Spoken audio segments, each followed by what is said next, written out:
Փաստացի ականատես եղանք, որ դիմակավորված անձին ու քննիչները առանց Անդրանիկ Թևանյանին տեղյակ պահելու, առանց նրա փաստաբանին իրազեկելու, առանց որևէ թույլտվության ծանուցագրի մուտք են գործել մարդու անձնական բնակարան, թե ինչ ճանապարհով, ոնց ինչ իրավունքով կարծում եմ մեկնաբանելու կարիք չկա։ Ես նաև եւս մեկ անգամ հիշեցնեմ, ինչպես Անդրանիկ Թևանյանն էր ասել, այս Նիկոլ Փաշինյանի հոգեվարքային հրահանգից հետո, որ Վանաձորում հանրահավաքի բեմից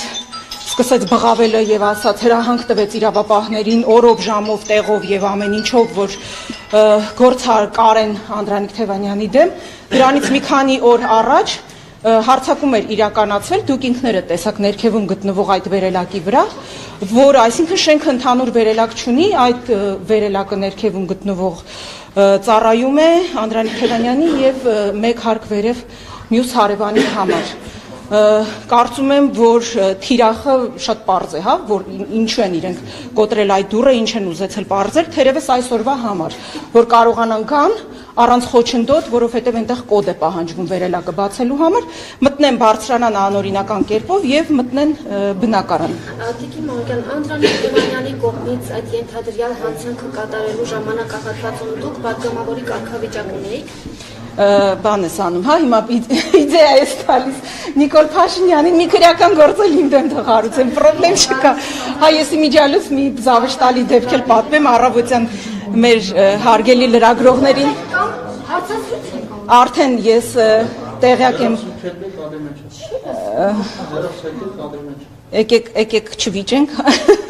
Առավոտյան ես արդեն լրատվամիջոցներից մի քանիսին տեղյակ պահեցի, որ երբ ժամը 7-ին իրենք մուտք գործեցին Մայր Հայաստան կուսակցության գրասենյակ, շատ կոպիտ ձևով, նաև ցավ պատճառելով, ուժի գործադրմամբ իմ ձեռքից ուզում էին խլել հեռախոսը, նաև մեր մյուս անդամները, ովքեր նկարահանում էին իրականացնում, որովհետև սարսափում էին, որ հանկարծ կարող է մենք ֆիքսենք այդ կադրերը, ինչպես են իրենք մտնում եւ ինչ կոպիտ ու բռի ձևով են իրենց դրսևորում։ Հետո արդեն երբ որ սկսեցին քննչական գործողությունները, մեզ դուրս հրավիրեցին, ես իմ անձնական իրերն էի հրավիրում ու պահի տակ աչքս ընկավ մի հնացած, դեղնած թուղթ, որը ես երբ մի քանի ամիս առաջ էր բերել էի մեր ընտանիքի տոհմածառներ, մեր պարոն Հարոյանին, Մայր Հայաստան խմբակցության Երևանի ավականու անդամ, մշակութային գործիչ, կարծում եմ ճանաչում եք, խորհրդակցում էի պարոն Հարոյանի հետ, բերել էի ցույց էի տալիս, իմ հայրն է կազմել այդ տոհմածառը, թե ինչպես են հին Բայազետից սերմանել, մեր սերունդները, հետո այնպես սլաքներով այնտեղ գրված է, հա, ում որդին է, ում դուստրն է, այսպես սլաքներով այդ տոհմածառը կազմված է, պարոն Հարոյանը խորհրդակցում է, թե ինչպես կարելի ավելի գեղեցիկ է տոհմածառը պատրաստել, որպեսզի որպես հուշ մնա։ Վերցնում էի այդ տոհմածառը, ասաց չէ, ոչ մի դեպքում, դա պիտի թողնեք, ասում եմ, մեր ընտանիքին պատկանող տոհմածառն է, ԱԾ-ն ինչ է անում, Մանուկյանների տոհմածառը, բայց չէ, անպայման պիտի թողնեք։ Հիմա ես պատկերացնում եմ, թե ինչպես են ամբողջ ԱԱԾ-ով նստած մեր տոհմածառը ուսումնասիրում, այսինքն ուղն ու ծուծով արդեն իրենք իմանան, թե մենք որտեղից ենք սերում, հետո էլ կարող է ասեն, հաշվի առնելով իրենց նախկին զավեշտալի փորձերը գործ կարելու այդ իրենց պրակտիկան ասեն բաներ, ահաբեկչության պլաններ, այն անուններն էլ իմ ապուտատերի, որ նշված էր այդ տոհմածառում, երևի բաներն էին, ապագա նախարարներն էին, վարչապետներ եւ այլն, ու մի քրեական գործել իմ նախնիների վրա հարուցեն, ասեն աչք են ունեցել օրինակ Նիկոլ Փաշինյանի աթոռին կամ վարչապետի պաշտոն են ուզեցել, մի խոսքով ահաբեկչության պլան էր գծված։ Ես հիմա սպասում եմ, թե երբ պիտի հարուցվի այդ քրեական գործը մեր տոհմածառի հետ կապված։ Տիկին Մանուկյան, կներեք, որ խնդրեմ մի փոքր մանրամասներ կներկայացնեք, ձեր գրասենյակից էին ուղեկցում այստեղ եւ ինչ նպատակով են տուն եկել։ Նախ մի փոքր նախաբանով ներկայացնեմ, թե ինչ տեղի ունեցավ առավոտյան։ Մենք եթե անկեղծ արդեն մի քանի օր սպասում ենք մեր այս հարգարժան դիմակավորվածներին, այդ Նիկոլ Փաշինյանի բղավոցներից հետո հրահանգիչեցնելու ապօրինի այդ հայտարարություններից հետո, բայց չէին գալիս։ Ու ինչպես Անդրանիկ Թևանյանն էր ասում, Զադերժկան ինչու՞մն է, եկեք, ինչի՞ չէ գալիս, հեսա ես այստեղ եմ այդպիսի պատկերացնում եք, ինչ սարսափելի մեղադրանք են իրենք փաստորեն առաջադրել, բայց այդ մարդը փողոցներում քայլում է, երթեր է իրականացնում, քաղաքացիների հետ է շփվում, խոսքով մառազմ է իրենց տեսանկյունից, հա, եթե դիտարկենք։ Հիմա այսօր որոշեցին, որ ամեն դեպքում Սա էլ շեշտեմ, առավոտյան ժամը 7-ին իրենք պետք է գային մեր գրասենյակ։ Ես իհարկե հասկանում եմ, որ փաստորեն ԱԱԾ մեր հարգարժան աշխատակիցները այդ 7 թիվը շատ է սիրում, ամսի 7-ին համար 7-ին էլ կգնան կքվեարկեն, որովհետև վստահ եմ, որ իրենք նույնպես զզվել են այդ խառը հոգեվիճակ ունեցող անձնավորության ապօրինի հրահանգները կատարելուց։ Մտան ներխուժեցին Մայր Հայաստան գրասենյակ, ապօրինի կերպով իմ հեռախոսն էին ուզում խլել, բռնի ուժ էին գործադրում, մի քանի անգամ փորձ կատարվեց խլել հեռախոսս, որպեսզի ես չֆիքսեմ այդ կադրերը։ Հետո արդեն երբ որ քննչական գործողությունները սկսեցին, մեզ բոլորից դուրս հրավիրեցին բացի Անդրանիկ Թևանյանից, փաստորեն ժամը 7-ից սկսել են, արդեն ժամը 12-ն է, միջև այս ժամը։ Գրասենյակում Մենք գրասենյակում ենք, մենք իրենց ենք սպասում, ասում եմ մի քանի օր է մենք այդտեղ իրենց սպասում ենք, որպեսզի մեր շուքով դիմավոր էինք, եթե անկեղծ հա։ Որ կարողանում ես մուտքից անել, միգուցե ճիշտ կլինի ներքևը բրիֆինգը շարունակել։ Հիմա ավարտեմ, հա, հեսա արդեն ավարտում եմ կարճ ասեմ, փաստորեն մի քանի ժամ տևած քննչական գործողություններից հետո իմիջիայլոց փաստաբանին էլ ոնց որ հիմա նաև գրասենյակ շատ դժվարությամբ թողեցին, մի այսպես փոքր արանք բացեցին, որ մի կերպ սողոսկելով Տիկին Փոստանջյանը կարողանա անցնի։ Մի քանի համակարգիչ ոնց որ հանեցին գրասենյակից, հեռախոս, բան չգիտեմ, երևի իմ տոհմածառն էլ մեջներ այդ փաստաթղթեր էլ հանեցին։ Ու հիմա արդեն իրենք ասում են, որ պիտի գան Անդրանիկ Թևանյանի բնակարանում քննչական գործողություններ իրականացնեն, բայց առանց նրա ներկայության արդեն իսկ սկսել էին, մենք այդ տեղեկությունները ունենք։ Դե դա եմ ասում։ Բայց վերելակի դուռը մի քանի օր առաջ իրենք վնասել էին ու փաստորեն նախապատրաստել էին այդ գործողության համար։ Ենթադրում ենք, որ հենց դրա համար էին իրենք արել ու այն որ ասում է շատ կարևոր է որպեսզի հանցագործությունը փնտրելուց քո հետքի վրա դուրս չգաս։ Հիմա այդ վերելակի վրա հարցակումը իրենք որ ուսումնասիրեն, թող մի հատ լավ ուսումնասիրեն, կարող է հենց այդ քննիչների Նիկոլ Փաշինյանի հրահանգը կատարող իրենց վրա էլի դուրս գան։ Ֆակտորային դատախազությունից հայտնել են, որ միջնորդություն է ներկայացվել կենտրոնական քրական հանձնաժողով պարոն Թևանյանի նկատմամբ քրեական հետապնդում հարուցելու համաձայնություն տալու հետ կապված, ինչ է կարծում կկալանավորեն պարոն Թևանյանին։ Նարեկ ջան, մենք խոսում ենք Նիկոլ Փաշինյանի մասին։ Ըստ քեզ կկալանավորեն, թե չէ, այդ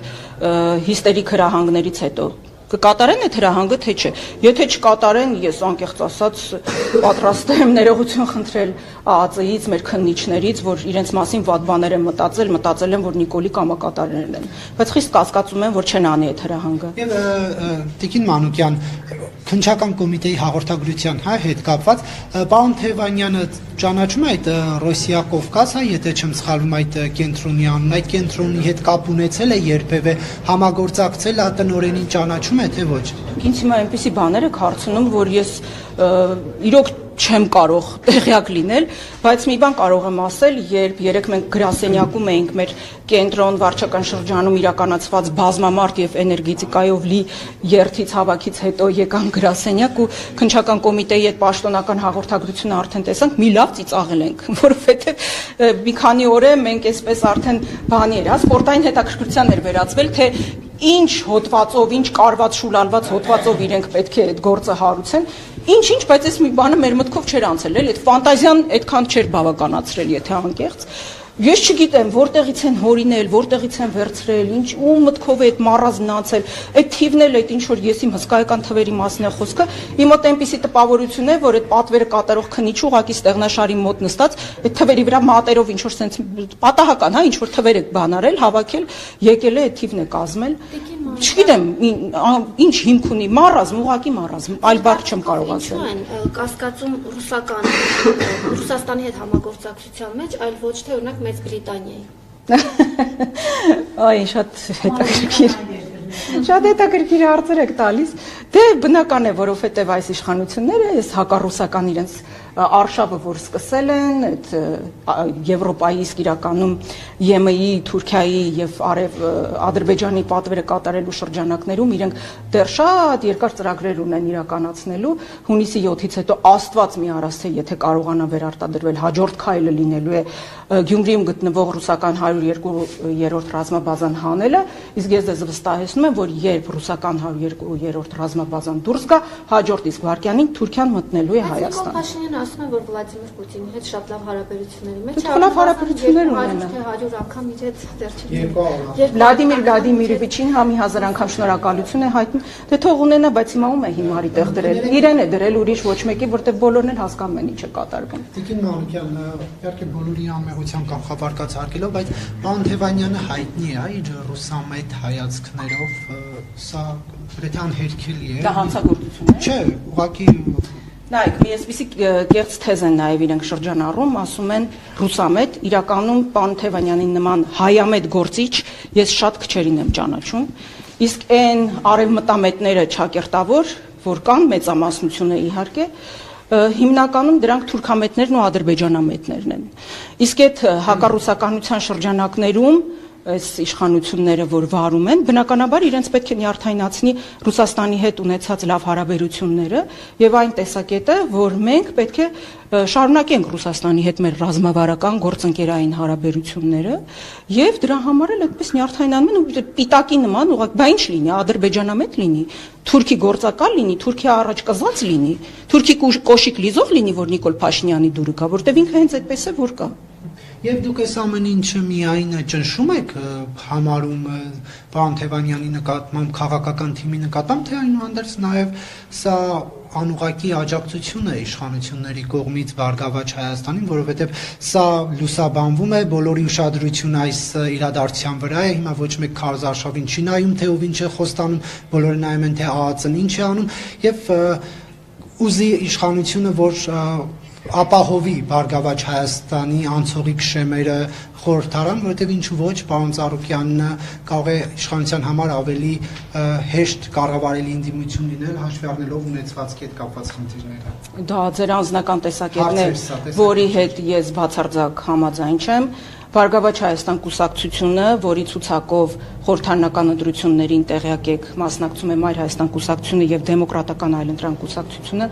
անցողիկ շեմը հաղթահարելու, բարձր տոկոսներ հավաքելու որևէ խնդիր չունի, առավել եւս Նիկոլ Փաշինյանի աջակցության կարիքը չունի, այսինքն դուք ուզում եք ասել, որ Նիկոլ Փաշինյանը ինքը իր ոտքի վրա կրակում է։ Ընդդիմությունը պետք է շատ ձայներ հավաքի, որ իրեն վռնդի իշխանությունից ու ինքը այնպես է անում, որ ընդդիմությունը շատ ձայներ հավաքի։ Սա պարզապես նրա հոգեխանգարմունքի եւս մեկ դրսևորում է, քանի որ ինքը սարսափած է, ինքը վախեցած է, ինքը վախենում է կորցնել իր իշխանությունը, ինքը ամենօրյա ռեժիմով ստանում է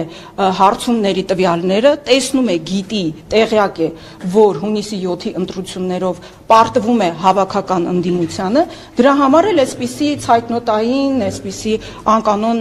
շարժումների մեջ է ընկել, ցնցումների մեջ է ընկել եւ ուղղակի չի կարողանում իրեն տիրապետել։ Հիմա այդ օրն էլ այդ մարդը արթնացել է, դեղերի չի խմել, այդպիսի հայտարարություն է արել, կրակն է գցել իրեն, կրակն է գցել իրավապահ համակարգին։ Հիմա սրանք էլ նստած մտածել են, թե ինչ գործ կարեն շուլալեն, ինչ սպիտակ թելերով այդ գործը կարեն, մի քանի օրը չեն կարողանում փասուրեն, հետո մի աբսուրդ ապուշ մի հոդվածով այսպիսի մի բան արեցին, հա, գործ։ Այնուամենայնիվ այդ ժամանակահատվածում դուք եղել եք ազգային ժողովի պատգամավոր, կարող եք հիշել, թե ինչ փակ նիստի մասին Լիանին հետևից անկել, չէ, հարգելի գործընկերներ։ Հա, ասեմ, դե ձեզ տեղյակ պահեմ, որ այդ ժամանակահատվածը, երբ որ նշվել էր փակ նիստը, որ տեղի ունեցել 2024 թվականին, Անդրանիկ Թևանյանն ինքը հայտարարեց, որ պատգամավոր արդեն չի եղել, որովհետև 2023 թվականին Երևանի ավականու ընտրություններին մասնակցելու համար մանդատը վայր էր դրել։ Հետևաբար ինքը փակ նիստի չի մասնակցել, իրավունք էլ չի ունեցել որևէ փակ նիստի մասնակցելու, որտեղ գաղտնիության հասանելիություն չի եղել։ Ես տեղյակ չեմ, չգիտեմ էլ ես մասնակցել եմ այդ նիստին, թե չէ։ Իջնեք ներքև ինչ որ գործողություններ են էլի արդեն իրականացնում։ 2024 թվականի ապրիլին դուք նիստի մասնակցել եք, որտեղ Չգիտեմ, ասեցին Արեգ ջան, չեմ հիշում, չեմ ֆիքսել, անկեղծ չեմ ֆիքսել, չգիտեմ, ինչ նիստի մասն է խոսքը, իջնեք ժողովուրդ։ Միայն որ բռնեք այս առաջինը գալու։